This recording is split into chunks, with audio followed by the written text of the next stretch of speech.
বিএনপির উপজেলা সম্মেলনকে কেন্দ্র করে লাঠিসোঁটা ইটপাটকেল নিয়ে সংঘর্ষ, ধাওয়া পাল্টা ধাওয়া। 20 নভেম্বর ব্রাহ্মণবাড়িয়া বাঞ্ছারামপুর উপজেলা বিএনপি সম্মেলনকে ঘিরে সোমবার সকাল থেকে ছিল উত্তেজনা।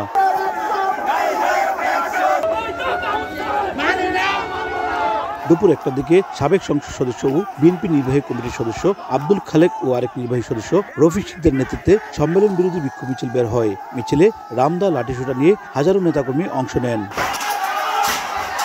মিছিলটি উপজেলা সদরের মুসা মার্কেট এলাকায় পৌঁছালে বিএনপির কেন্দ্রীয় কৃষক দলের যুগ্ম সম্পাদক মেহেদী হাসান পলাশের সমর্থকরা ইটপাটকেল নিক্ষেপ করে দেশীয় অস্ত্রশস্ত্র নিয়ে তাদের উপর হামলা করে ঘণ্টাব্যাপী চলে সংঘর্ষ।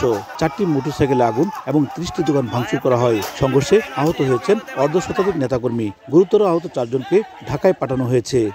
যখন মুসা মার্কেটে যাচ্ছিলাম, তারা ছাদ থেকে অতর্কিতভাবে হামলা করে পলাশের লোকের হারা হামলা করছে। এত বড় ইট আমার মাথায় উপর পড়ছে আর কি।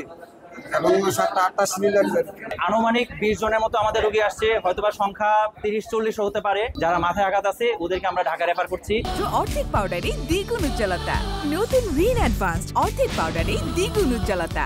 এই ঘটনায় জড়িতদের চিহ্নিত করে আইনের আওতায় আনার দাবি জানান দলটির স্থানীয় কেন্দ্রীয় নেতারা। আমাদেরকে নিয়ে সম্মেলন করা হোক, সেই প্রতিবাদে আজকে আমরা শান্তিপূর্ণ মিছিল করতেছিলাম।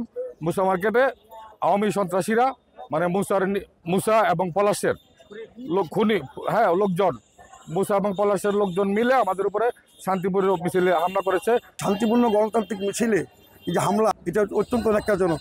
সেজন্য আমি বলবো যে এটা অবিলম্বে তদন্ত করে যারা এটার সাথে জড়িত তাদেরকে বিচারের আওতায় এনে শাস্তি দেওয়া। সংঘর্ষ চলাকালে আইনশৃঙ্খলা রক্ষাকারী বাহিনীর কাউকে ঘটনাস্থলে দেখা যায়নি। উজ্জ্বল চক্রবর্তী, সময় সংবাদ, ব্রাহ্মণবাড়িয়া।